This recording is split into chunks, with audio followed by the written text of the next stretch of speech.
continues running the same strategies, if they decide to run some top lane priority, or if they just look on game by game, where do we attack the other team's potential weaknesses, which for Cloud9 would be, why don't you just go for the new guy and gank Incarnation a bunch? Why not go for the new guy? How big is the solo queue champions pool?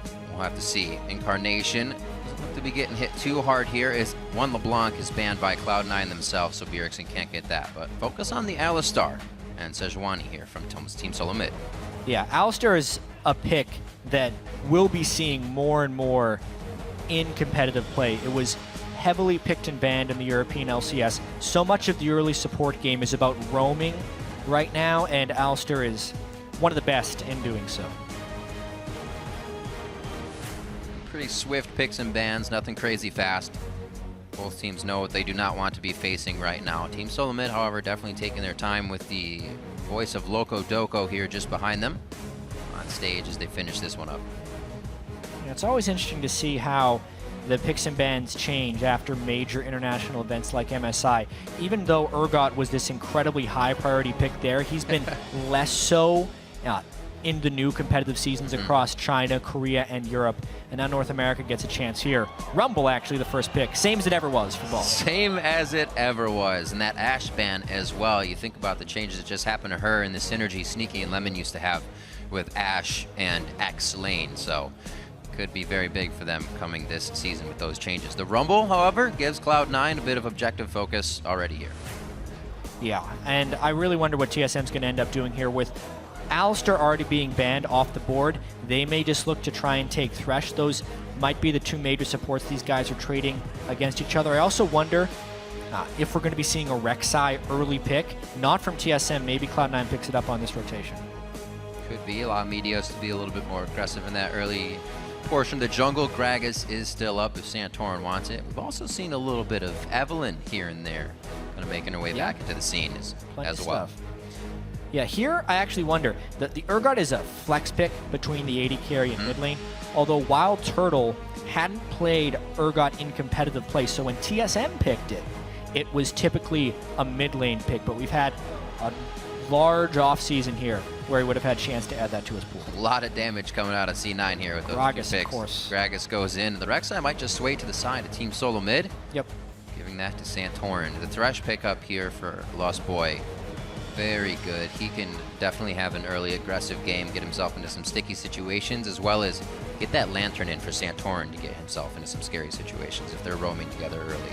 Yeah, a lot of versatility from that Thresh pick. The Gragas and Rek'Sai, probably the two most potent junglers on this patch, thanks to some of the early game pressure, which will be fairly critical in this game. I mean, even if we just look at Cloud9 versus TSM playing in the North American Spring Split Finals, we saw lane swaps every game. We saw a lot of early game jungle mind games. Absolutely. And having that early strength is pretty important. The fact that TSM's been able to lock down Maokai and Rek'Sai, just all the CC and tank coming through them is pretty potent, which makes the Kog'Maw pick actually pretty nice. It's actually something we were mentioning at MSI as well, with the lane swaps and the fact that they didn't, and even themselves being kind of set back with, we lost with our perfect composition. And that's not something that can happen if it's the champs you need to get right off the bat. And you have to wonder if the perfect composition for the team, you know, how does TSM respond to that coming back into the North American LCS? Do they think that they had the meta read improperly and they then change what their perfect composition is?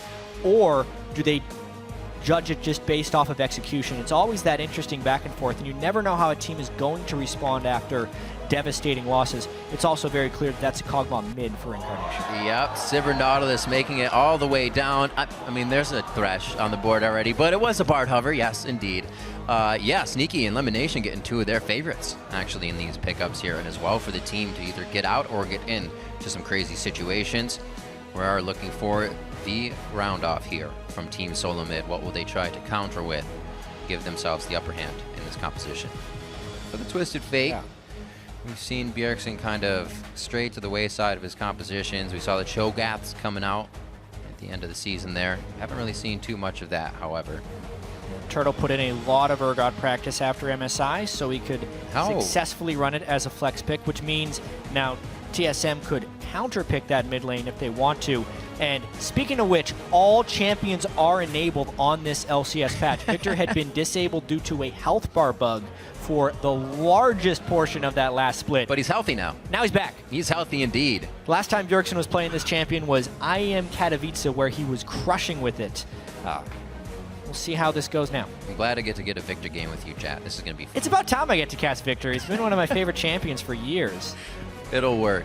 We'll see if Team Solomid can keep their right head. We heard a lot of the teams saying it was something they couldn't fix, just a tilt of communication, and it could not be righted within the games. Well, they're already in the game here, so hopefully the ship, as I said before, is righted. Cloud9 looking to see what Incarnation can do. What's your idea for this? Do you help that guy out or kind of let him flourish and see what he can do here on his first stage appearance? Well, on AP Kog'Maw, specifically for Incarnation, he's going to have to be turtling out a fair bit of the early lane phase. So if there's a lot of pressure, the only thing that he should be vulnerable to would actually be diving, which generally means I actually think Meteos is going to be more looking to help the other lanes and kind of leave Incarnation on his own. We'll have to see. Charlie getting the notebook from Lemon, making his way over to Loco Doco as the coaches shake hands for our first game here, coming in to the 2015 LCS Summer Split. It's been a little too long since we had LCS. I was itching yesterday watching the EU games. I was like, I want to cast this fight, and now we get the chance, and everybody gets to watch, because it's going to be amazing. Head over to Twitter while the teams load into the game and share who you think will get the first win of the split. Tweet hashtag C9 win or hashtag TSM win as these guys make huge plays to @LOL Esports. We'll see how you're voting in just a few minutes. Everybody in the crowd is ready. A huge 10 countdown as the show started. And you know what? We're about to be on to the Rift and get our first game underway. Cloud9 versus Team Solomid. We're on the Rift. Good to be back. Cloud9 versus TSM. We got some staples. Balls' Rumble in the top lane. Incredibly impressive competitive record. But we also get to see Wildturtle's Urgot here, as well as, of course, the debut of Incarnation on AP Kog'Maw in the mid lane here.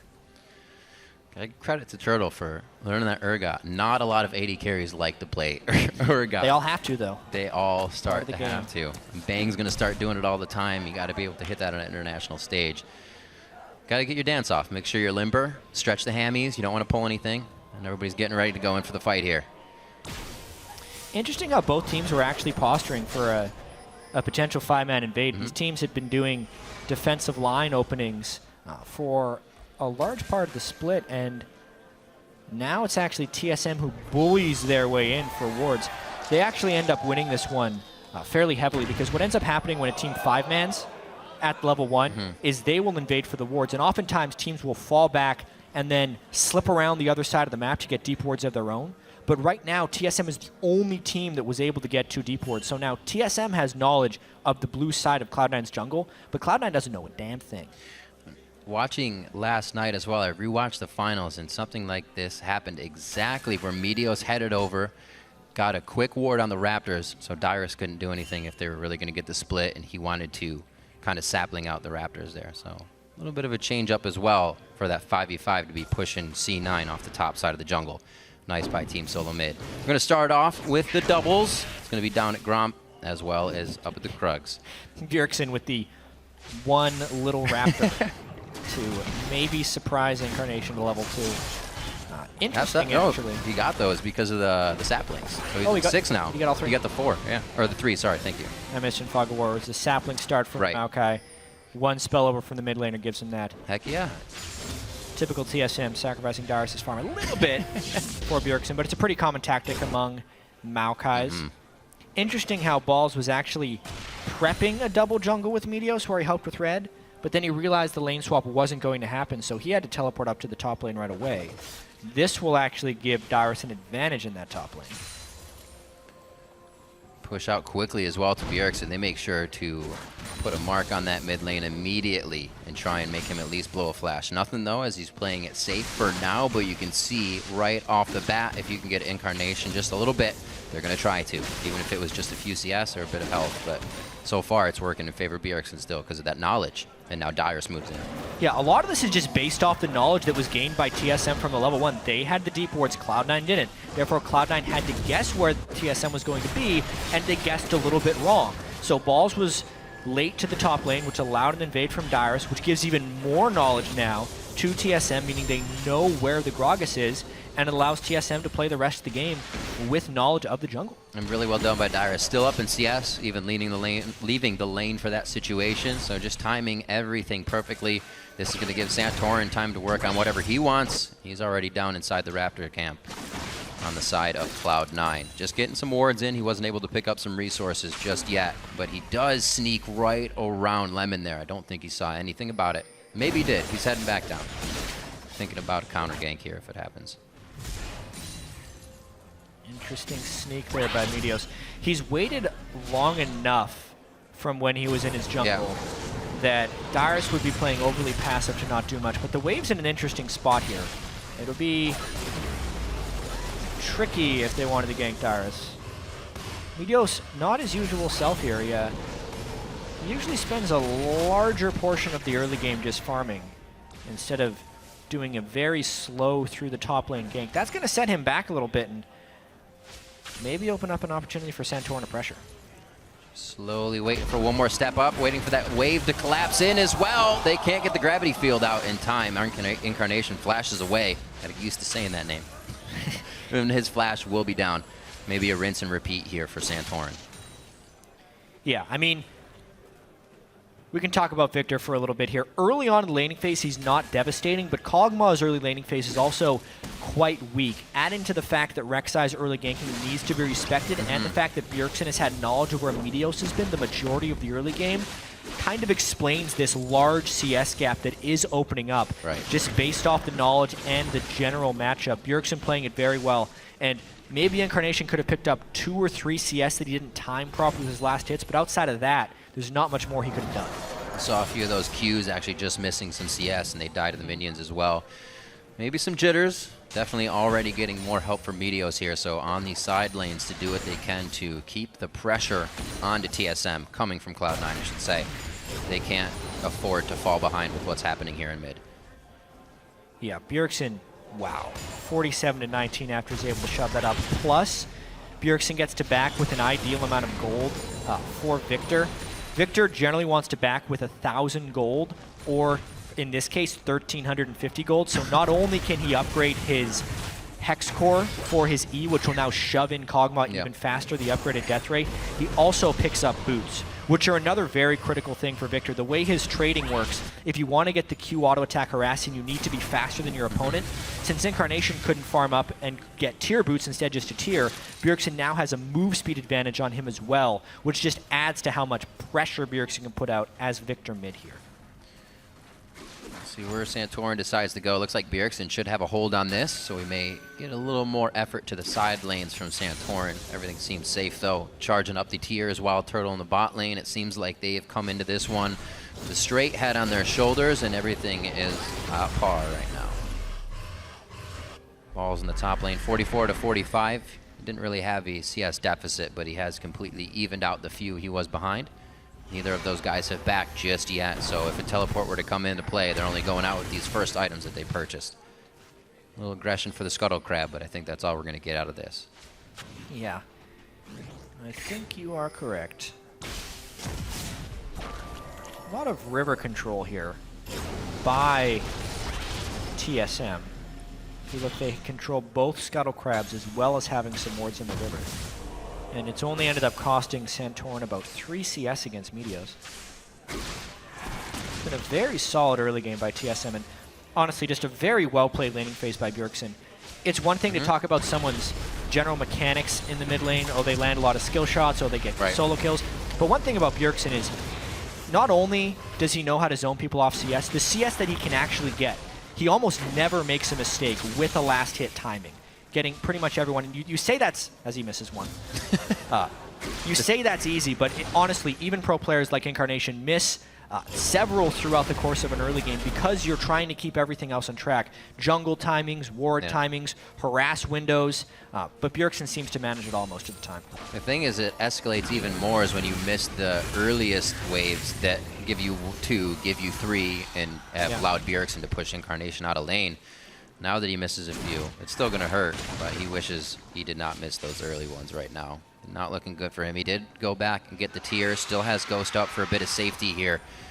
And he knows the fear of Santorin now back somewhere in the jungle. Dyrus, a little bit of roam as well. So it looks like they're going to start getting that chokehold onto any of the resources that Cloud9's going to want. And if we can't get blue to Incarnation, that's going to be very hard for him to do anything. Yeah. They've been able to push Incarnation back. He couldn't get boots on his first timing. He did get the tier, but now they know exactly when he's gone back to base. Not to mention, Dyrus has been able to take his early experience advantage and make it so Balls never gets control of that lane. I mean, this is procedural play here by TSM, but they're doing a very good job of it. It doesn't even look like they will give it a thought either. Incarnation runs right up the lane. He's going to try to get as much CS as possible as it crashes into the turret, and everything going the way of TSM here with a 2K lead just 9 minutes into the game. Or 1K lead, sorry.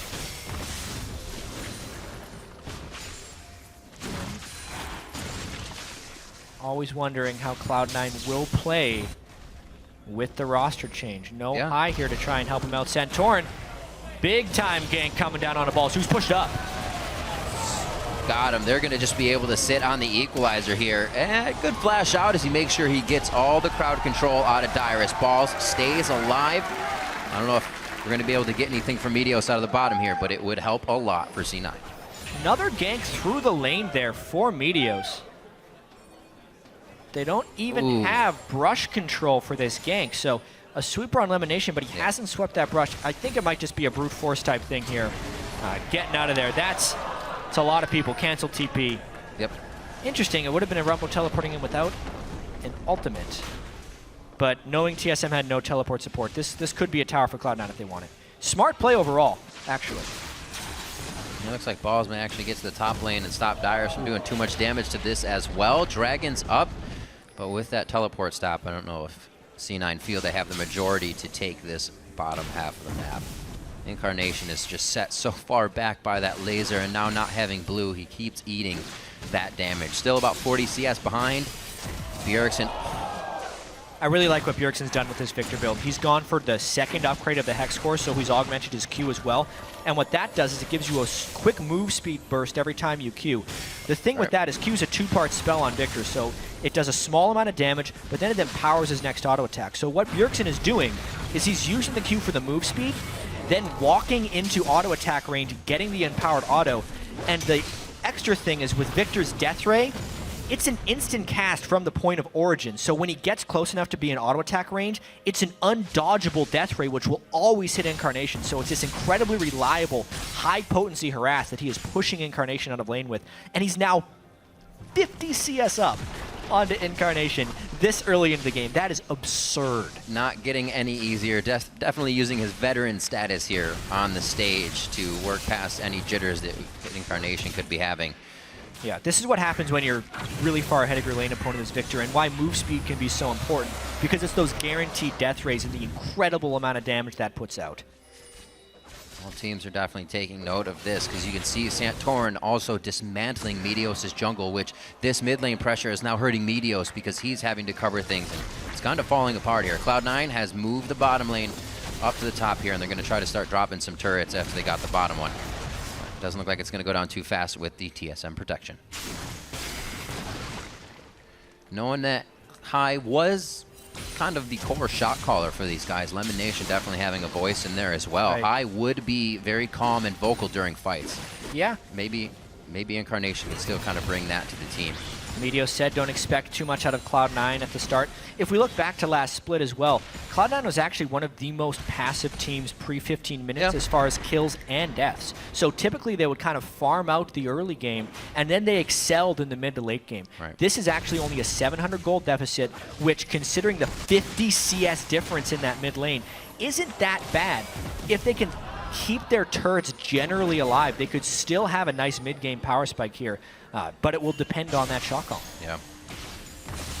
A lot of pressure going towards Incarnation every so often. They don't stick with it, though. If they don't hit them, they leave, and they'll be back within a few minutes. It's not a tunnel onto this guy to kill him. They know exactly what they want from the side of TSM. Just banking on this 1,000 gold lead. They're getting pretty much everything they want, slowly but surely.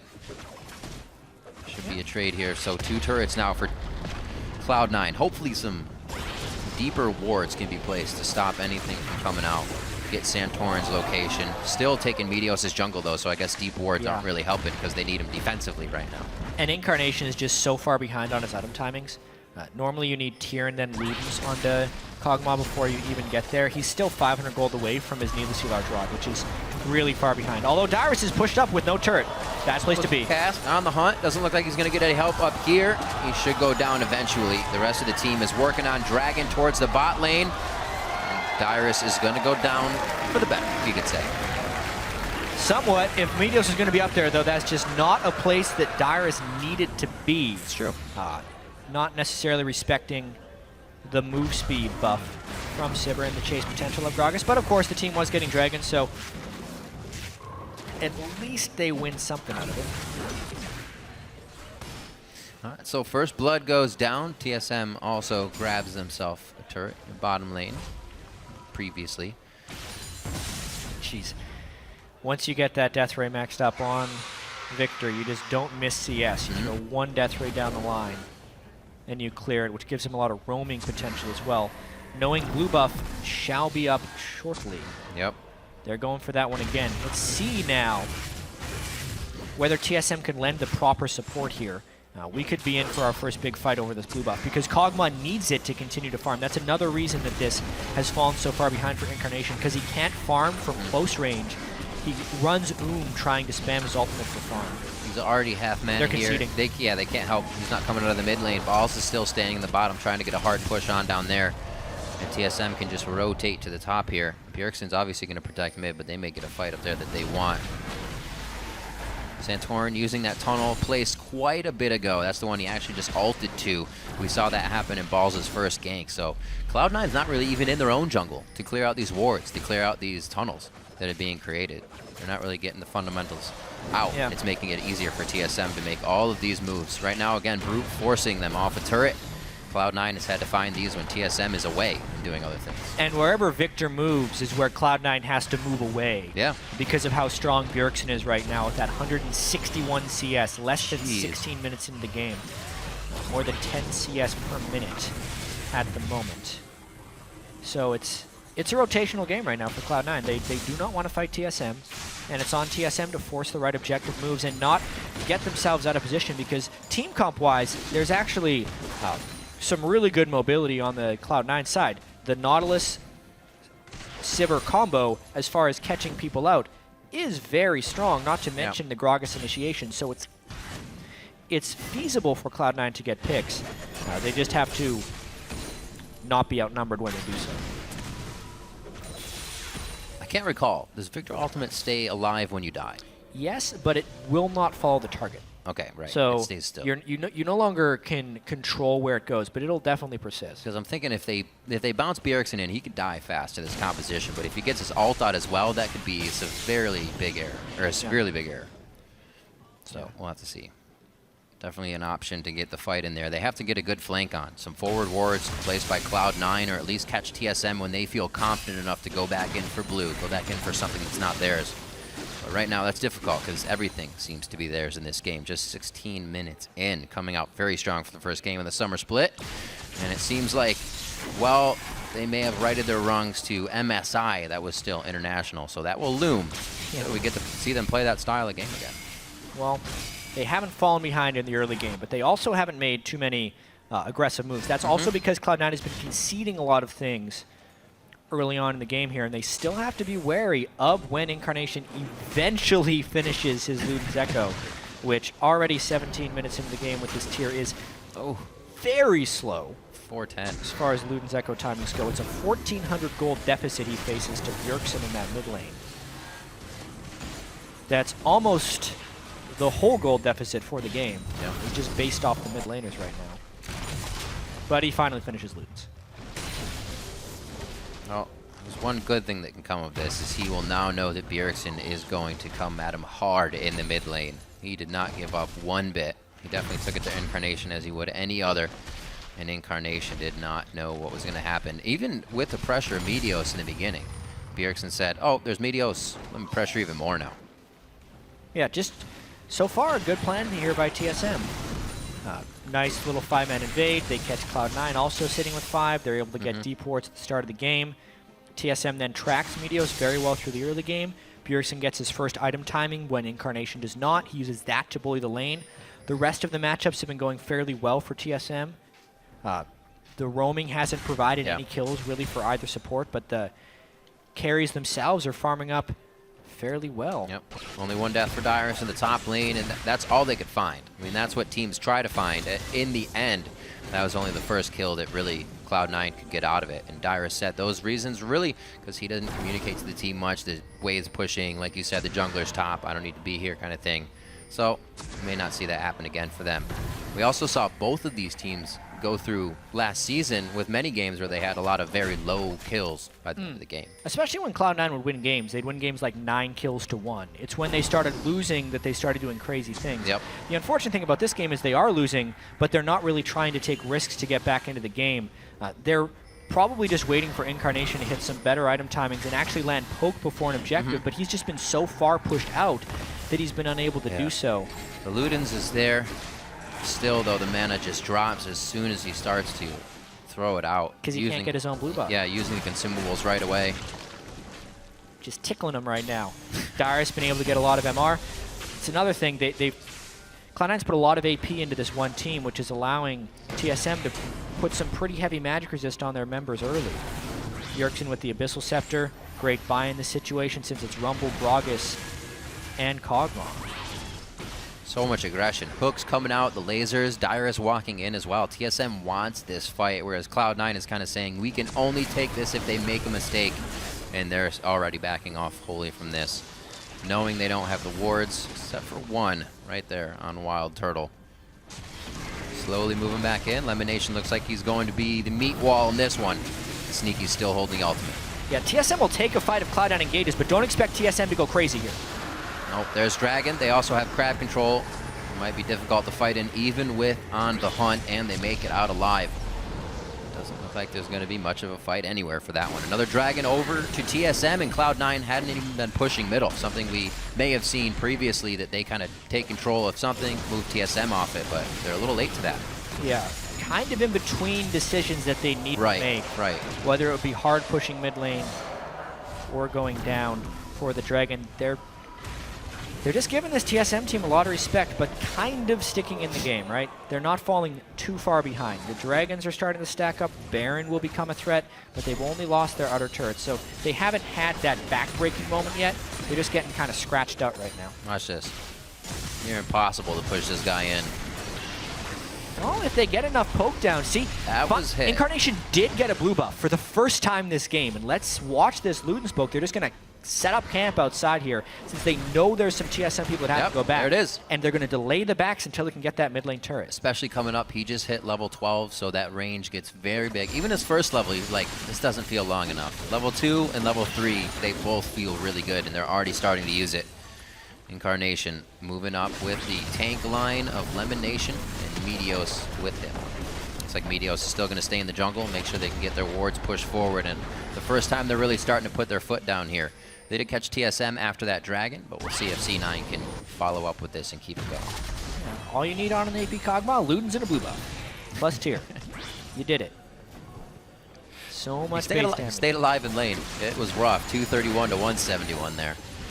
Now, as a full team of 5 cannot be stopped by just Dyrus himself, and the team isn't really ready for it. Bjergsen actually wants to get his blue along with Santorin, over protecting that turret. They feel like the fight overall may be theirs, so not worried to give this up. Yeah, poor play there by TSM. They heavily prioritized a blue, which isn't necessary at the moment. Now, they kind of sent half of their defense up to the top lane when they could have lost the turret anyway. They're going to try and get this mid turret down, but with home guard boots, Cloud9 can get back pretty quickly. It's going to be close. A little bit of Black Cleaver love for Wildturtle, along with his Muramana that actually just finished.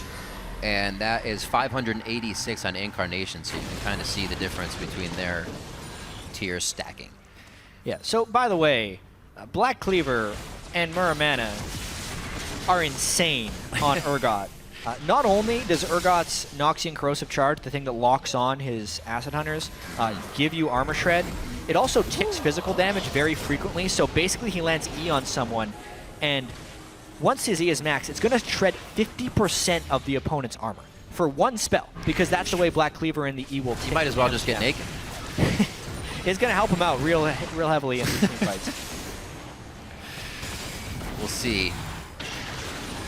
Stripping people down. Here comes Wildturtle from the top. Oh, he's taking some poke, actually. The rest of the team gets cut off as they weren't exactly dancing together too well. They're still going to stay safe on this one. Looks like we have Sneaky pushing up in the mid lane. He's going to call some pressure over. He should be able to just walk right out the bottom as he clears that with a boomerang. So Cloud9's kind of giving TSM the dance now. They're able to protect a few things and also push them off with the turrets. Looking better. The longer they do that, the better the chances are for Incarnation to get a little bit bigger, a little bit stronger. Great job by Dyrus in that top lane as well, going down still 185 to 152. Righteous Glory's finished, so they can kind of counteract any of the kiting they want to do with Sneaky's ultimate here. It's just getting better for him. If TSM actually gets a fight on Cloud9 before Incarnation can get poked down, it's not going to be pretty for Cloud9. Bjergsen, we haven't seen any team fights in these 24 minutes. If not for that one gank fight, Dyrus would be approaching the record for longest game without a kill. Maybe we can get a separate one for longest game before the second kill happens, because we've gone a long time here with these guys just trying to trade objectives and conceding things. Again, it looks like Cloud9 just maneuvering around. I mean, we're wondering whether they'd be able to kind of cheat advantages like they used to when they'd fall behind in the game and just avoid fights. They're doing that just fine in this game. TSM unable to pull the trigger on multiple occasions, whereas Cloud9 is rotating around and keeping a pretty strong presence here. I can't imagine how these guys are going to assess the fight. They haven't done it in a while. Bjergsen's probably going to one-shot someone that they're not expecting it. Everything's going to kind of just happen immediately. Everybody's going to be like, whoops, didn't realize it. Oh, this works. It's going to be a very interesting fight. I don't think we've ever had this much of a gap between two and as many items built as they have on each champion. 1-0 though, 25 minutes in, as both teams are weary of making that big mistake. Yeah, well, this is where the dragon denial actually comes in. Notice how Cloud9 conceded the first two dragons, but that dragon number 3 is often the straw that breaks the camel's back in many situations. Oh, there it is. On the hunt, throws down the gravity field, it flashed over the wall. Death Charge is going to go off to the side, and they are right onto Incarnation. They let him run through the lane, and then they actually flanked Cloud9 on their own initiation. Team Solomid now onto Lemon, and it looks like they will be able to continue down the pressure right to the inhibitor turret. Yeah, that's a lot of stuff taken by TSM. They get to choose their own adventure here. Where do they want to take the advantage? Because there's Dragon coming up, there's Baron already, and there's a maybe push down the mid lane. Maybe indeed. It took a little time for the minions to get there, and it gives Sneaky enough time with the team to just, the ultimate objective. The ultimate objective, enemy's blue buff. Indeed. Unfortunate once again for Incarnation on that, and the one fight they tried to take only gives 2 kills over to TSM, so you can still see how careful they are about taking these. Well, TSM wanted to double team that blue buff, which means Cloud9 might try and harass this dragon a little bit. It's going down low. Balls and Sneaky tried to 2v3. That turtle damage onto Sneaky, already half health, 2 shots. Great spell shield to stop the last one. Sneaky can't get another shot on a turtle. That lantern was amazing by Lustboy. Now Balls overheats in the fight. Lemon stuck with the rest of the team, and Meteos on the top side here. We're split on either side of the dragon. Nobody going down just yet, but they finally find all the HP of Bjergsen and cut him down. Both summoners used there, and it looks like TSM backs off. They do get the dragon. Yeah, TSM tried to take a little bit too much there. They wanted the blue buff and the dragon, and then that ensuing fight actually led to them suffering a casualty there. Bjergsen lost his blue buff, even though now he's been able to pick up a death cap, and Cloud9 kind of stays in this a little bit. Being down 3 dragons to 0 obviously is an incredibly hard thing to come back from, but at least the gold is still close. So one more tier stack by Incarnation, and he's all Seraphs embraced up, so that's good for him. We saw the damage there coming out of Wildturtle in the fight versus Sneaky. Everybody kind of can gauge the damage now. They know what they're going up against in these fights. Baron is definitely going to be an option quite soon. Cloud9 would love this. Dragon number 4 means even more of that ticking time bomb number 5. And getting Baron would easily help them push down a few of these turrets here. They need it. Getting flanked that hard on their own engage was not what they wanted. Yeah, I wonder when Dyrus will pick up home guard boots, because there's a potential that could be a game-changing fight. All TSM is worried about right now, I feel like, is just getting on Incarnation and making it so he can't poke. If Incarnation can stay in the back of these fights and poke, it's going to be huge. Watching this fight once again, it's a very slow collapse in by both teams because the Dragon was so contested and slow since it was a 2v3. Watch the positioning here. TSM had to respect this, but Bjergsen tries to come in the side with a flank, and he doesn't have his ultimate because it's been so recent since the last fight. And Meteos singles him out very well with the body slam for the stun and the ultimate to knock him back, which is what Meteos is going to want to do in pretty much any of these fights. Meteos needs to track his cooldowns very, very well because he wants to use his ultimate to disrupt Wildturtle's position reverser, which is very key, but also he wants to use it to throw Bjergsen back, so it's really whichever one or opportunity comes first. And it's difficult. He's basically the only one. You have depth charge and anchor toss, but those aren't going to hit immediately. So you're right. It's going to be quite difficult. We did see, though, that caveat of grabbing Bjergsen with his ult down. You said he isn't able to crush everybody right away in the fight. So if they can keep doing that, kind of that is their prerequisite for the fight, they should be okay. He, however, has grabbed himself now a death cap. Also on that leveled up trinket. 315 CS to 227, just about 100 over right now in Incarnation. This is, like I said, Seraph's Embrace has been finished. A little more protection from him, but I don't know if there is enough peel unless LemonNation is hip and hip with him and Meteos in a fight. Yeah. It's going to be tough. The peel will be rather difficult. Sneaky, known as the best AD carry in the North American region, though. Yeah. Especially going Blade of the Ruined King, so he's going to try and peel a little bit for himself. It's always an interesting choice between Bloodthirster and Blade of the Ruined King. This time with Bork, a lot of that has to do with some health stacking going down on the other side between Dyrus and Santorin, but not much armor. Plus, when Rek'Sai gets close and knocks him up, being able to use the Blade of the Ruined King active and then shoot backwards, especially on Sivir, who already has a lot of move speed from her passive and ultimate, will make the kiting very potent for Sneaky.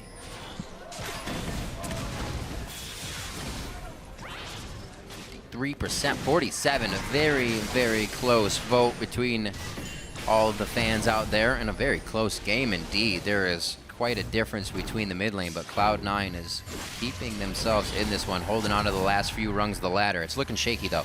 A few more engagements like what we've seen from TSM, and the inhibitor turrets will be no more. We can already see Incarnation ready for what could be some of the final battles. The Sorcerer Elixir are there for him for a bit more damage since he's behind, and already puts another Blasting Wand in there. Yeah, meanwhile, Bjergsen's already consumed his. Bjergsen's sitting on 640 ability power right now. A massive amount for only being 31 minutes into the game. And they're just trying to control this blue buff area. I mean, if TSM gets enough vision up and keeps Cloud9 out of this area for long enough, they don't actually need to worry about having sweepers down because they would be able to keep them out and know there's no wards. But honestly, it's really all about just this blue buff denial over and over, so Incarnation can't poke them.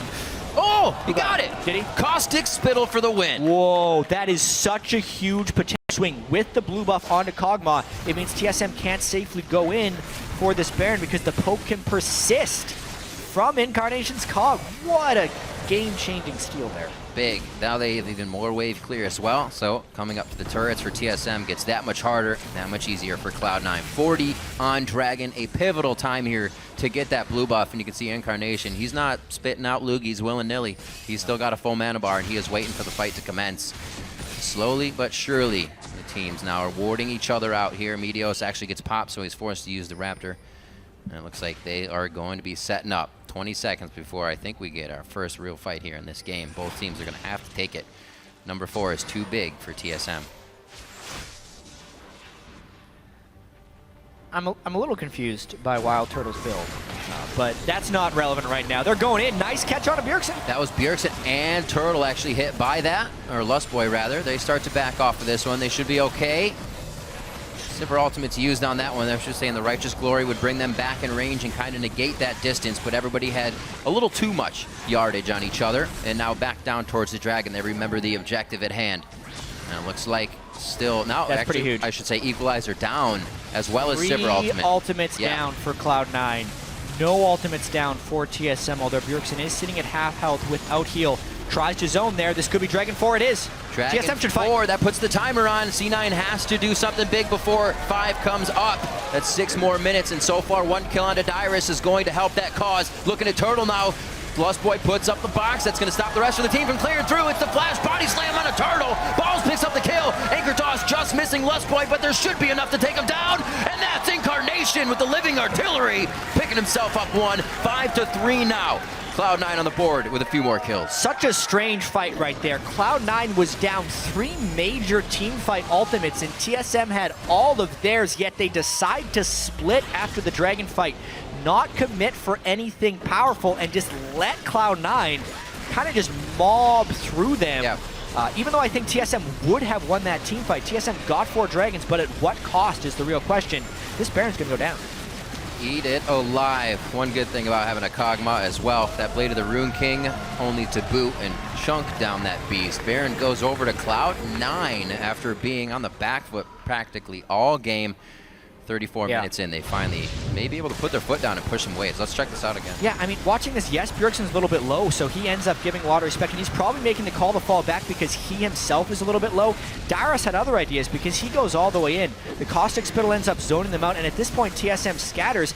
If only they could have stuck together and all fallen back through the same choke, that would have lined up for Bjergsen's full combo to kill the team.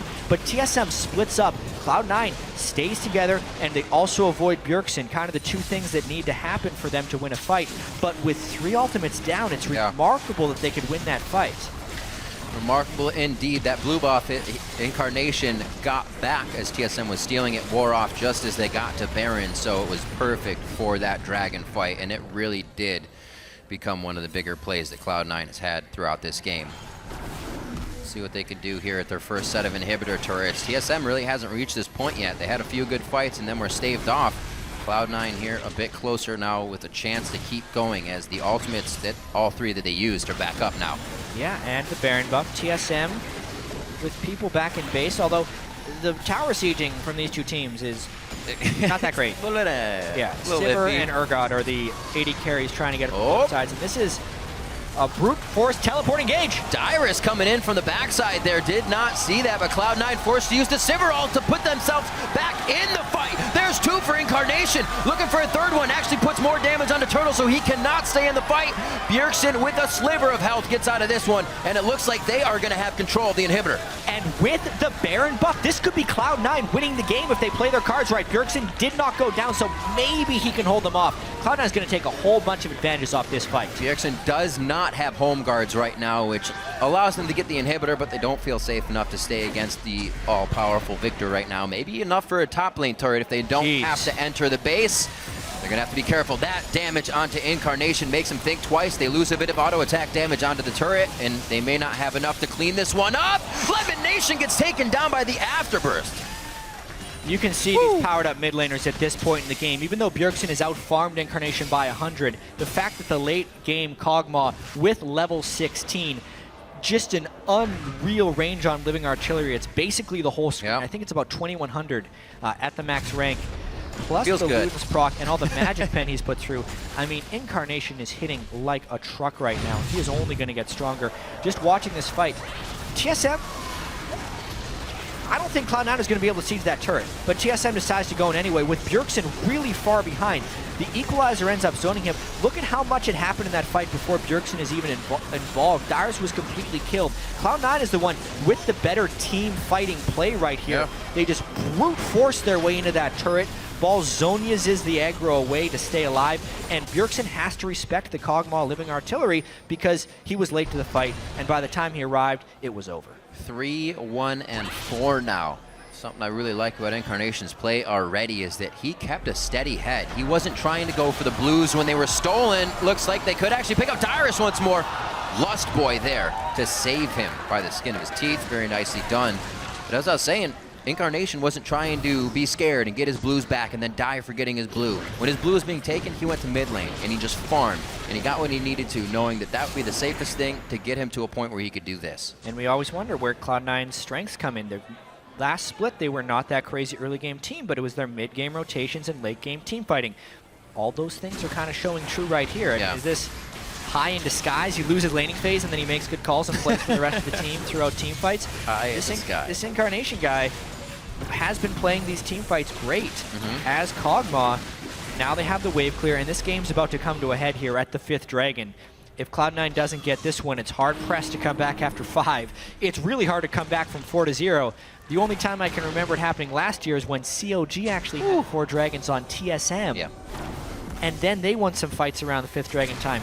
Role reversal right here. TSM knows what can happen even if you have 4 dragons, especially now that they've lost a couple team fights in a row and don't have vision control. It's got to feel weird when you think your upper hand is when you force 5th, and now you're afraid to force 5th, but you're forced to force 5th. Watch forcing. Watch the pre-fight poke here from Incarnation. That's the key. He has a blue buff, which is huge, and they end up fighting up top. Incarnation's around the wall. That's balls, looking to throw down. Go back and forth. A lot of good damage done on both sides here. Mostly the LemonNation, though, is look at TSM's health bars. They aren't feeling too good. That's the equalizer. Splits Dyrus from the team, but only for a little bit. Goes for the flash body slam just in the middle. Did not get them. And they're able to react. Bjergsen very low, but still fighting from the outside. And that's going to be Turtle going down. All summoner spells used by him before he got that off to give the team a little bit more oomph in the fight. 50 seconds just about on the members of C9. There's another one down as Bjergsen pretty much one-shots out into LemonNation. TSM is just kind of getting the stragglers right now of C9. After this dragon, it's going to be a very hard push, possibly towards the top lane if this bottom wave doesn't push fast enough. Yeah, Meteos went for the hero play, but he couldn't get the stun or knockback on a Bjergsen. That's what ended up losing that fight. The poke is still pretty immense, but the blue buff is gone from Incarnation. Here we go. Dragon goes down. That is going to be Santorin's. They have 5. They have Aspect. And top turret, rather bottom of the inhibitor, is taking some damage. Woo. So 5 dragons for TSM. They managed to survive that fight. That means a whole truckload of AP because that doubles all the previous bonuses, which is massive for Bjergsen. The minions end up taking down a turret on the side. Oh, so close on TSM's Nexus turret as well. The minions were so close to taking that down. They home guard off the base. It should be all right there. And TSM gets back to repair on that one. Wow, that Nexus turret has about 200 HP. So because of the double bonuses from the 5th aspect of the dragon, and the fact that the Hex Core already gives 168 ability power to Viktor, Bjergsen's sitting at 891 AP right now. I'd say that's a lot. The rest of TSM still pretty tanky, but honestly, aspect of the dragon helps you within a team fight. Yeah. If TSM can't actually get fully engaged with Cloud9, which was kind of the struggle at the start of that last fight, and if Incarnation can successfully poke before a fight, Cloud9's actually still in this one despite being down 5 dragons to 0. Also, as we saw in that play, which had to have been set beforehand, was that promoted minion taking down that top inhibitor turret as well. So Lustboy had already thrown that on throughout the dragon, minion. the fiasco. They had things planned ahead. They're setting the chess pieces in order before they really need it. Oh, the red carpet laid out for Team Solomid nicely from Balls there. They're going to take quite a bit of damage. It may be enough to finalize a few kills in this fight. Balls over the wall, but then he just Zanyas, and he's able to keep enough damage onto Lustboy along with Sneaky to get another kill. That's going to be Balls going down by the hands of Bjergsen as he starts to make his way out with Turtle. These guys are trading back and forth very nicely on priority targets. What a fascinating game here. That actually counts as a win for Cloud9 because all they're trying to do is withstand this 5th aspect of the Dragon buff. It's a 3-minute buff. It'll fall away in about another 65 seconds, so TSM may have lost their ability to force Baron with the 5 Dragon buffs, and this is all because Cloud9 was willing to make a call and go in aggressively. As soon as they see Bjergsen isolated from his tank line, they throw down the Rumble ult. That's immediate. Then Meteos just goes to look to separate them. Bjergsen back, Santorin forward, and the rest of the team is there supporting damage. As far as team fight coordination this game, there's been one small misstep from Cloud9, and that was in the 5th Dragon fight where Meteos missed his flash body slam. Outside of that, it's been Cloud9 finding the small windows to take down TSM and making it count. Incarnation getting another blue. Very necessary for him. We already see Elixirs coming out and a few other champions. Balls has one. Sneaky's picked up a Quicksilver Sash. Easy to say. Looks like everybody's getting the full items here. You're not going to be able to do much more on either side. A promoted minion also just came out from Lustboy. It looks like that was just right down the mid lane. Yeah, it's always good to track those guys. Where did he put it, actually? I'm trying to find it. Somewhere. It'll pop up. Yeah, either way, this is now... The 5th Dragon is gone. So Cloud9, if they were able to fight them with the 5 Dragons, they can definitely fight them with 4. Knowing there's no turret behind TSM, you can see TSM actually has to give this a fair bit of respect. Death cap completed onto the Kog'Maw as well, so he's a full item behind Bjergsen, but just as potent in teamfights, just because AP Kog is ridiculous. It's a bottom lane beauty down there with the big wave. Plus, the hyper late game Urgot versus the damage output of a Sivir. Unless Wildturtle can swap Sneak in and kill him quickly, the Sivir will be doing more damage throughout the fights. 5 dragons down, now only 4 dragons down. Cloud9 remarkably still in this game, trying to win their debut with their new mid laner Incarnation. Oh boy. Well, they can definitely figure out what's going on and fix mistakes mid-game with this composition already that we've seen. We know that Incarnation, as we said before, can keep a steady head in the game. Meteos was back and forth, although having a bit of trouble in the jungle at first, finding ganks. Still kept the team in for the fights, and that promoted minion was in the bot lane. Yeah, and it's doing work right there. Lustboy finding the right lane, perfect lane to promote the minion because they know they're going to be playing this around the Baron right now, and someone needs to go down and deal with that giant minion wave, but they have to fight now. That choke point, though. That Luden's hit coming out as well. They're going to wipe down Team Solomid here. Bjergsen very low, can only do a few things from the outside, and he might cast his last ability here. His death comes from the explosive cast, and a slam of the belly coming in from Meteos. A triple kill for Sneaky. Ball's chasing out Dyrus, and potentially an inside the park ace here, as Dyrus won't be able to do much for the team but run away. That choke point that TSM walks through, Cloud9 again finds the fight, giving up 5 dragons throughout the game, but now with 50-second death timers across the board, and Maokai is the only one surviving for defense. This could be Cloud9 winning their first game. Very nicely done. They are going to rush up the mid lane, Jatt. It took quite a while. We had 1 kill for 23 minutes in this game, and now it surmounts to 15-9, 45 minutes in, over 100 CS behind. Incarnation held his breath in that mid lane, making sure he could make it to the mid, make it to the late with his team. Dyrus doing his damnedest here to shut down Cloud9, who already had the head-to-head against Team Solomid, and look to stretch it just a little bit more. 45 minutes on the clock. TSM trying one last time to go for broke on the stoppage, and Cloud9 pick up the first win of the summer split over Team Solomid. Wow. Against the defending champs right there too. Down 100+ CS in the mid lane. 5 dragons to 0. Yet Cloud9 wins the team fights down the stretch. The Rumble ultimates from Balls in the critical choke point. Sneaky staying alive in the team fights. And the Luden's procs there from Incarnation's Kog'Maw. It's just enough to take down TSM in 45 minutes. Enough indeed. Very nicely done by the team. Strong play throughout, keeping their heads up as well. It would be very easy for a new player to just kind of feel down and out and be quiet in that situation, to even have a little bit of tilt when you're 0-something 100 CS behind. And it just took a little bit of time. Cloud9 actually flourished where they always do, right in that mid-game delay. Mid-game team fights right there. Cloud9 comes up big once again. They know, though. You can see, they know. Look at that. Yeah, we squeaked by. I think we squeaked by. Yeah, the owner of Cloud9 is like, you know, I was a little worried there when they had 5 dragons. Just a little bit. A little worried indeed. Let's get over to the damage chart and see what Incarnation did for his first day on the job. A lot of it. Incarnation doing 39,000 damage to champions, highest in the game. Yeah. Second highest was Stinky at 35,000. 31,000 for Bjergsen's Viktor. That is generally how AP Kog'Maw works, though. He's almost always doing the most damage. Yeah. This one, though, with the giant CS discrepancy, just had to hit that item breakpoint, and that's why Cloud9 was giving away so many objectives in the early game and so many dragons, because they knew at any point if they get the right initiation, which was a Rumble ultimate in a small corridor that for some reason TSM was walking through in 45 minutes, it turned it. Just beautiful, beautiful placement there. Poor positioning by TSM down the stretch. Yep.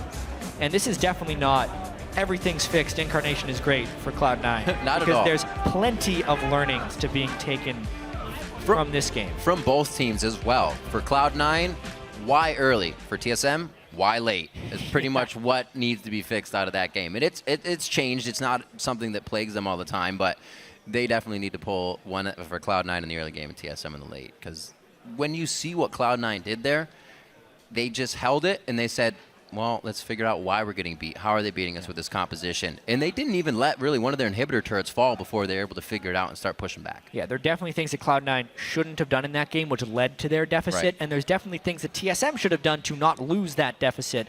But at the end of the day, it is Cloud9 over TSM, and as far as the NALCS is concerned, that's all that matters. That's all that matters indeed. It's only one game. Maybe more soon. We're going to throw it over to Freak and Zyrene at the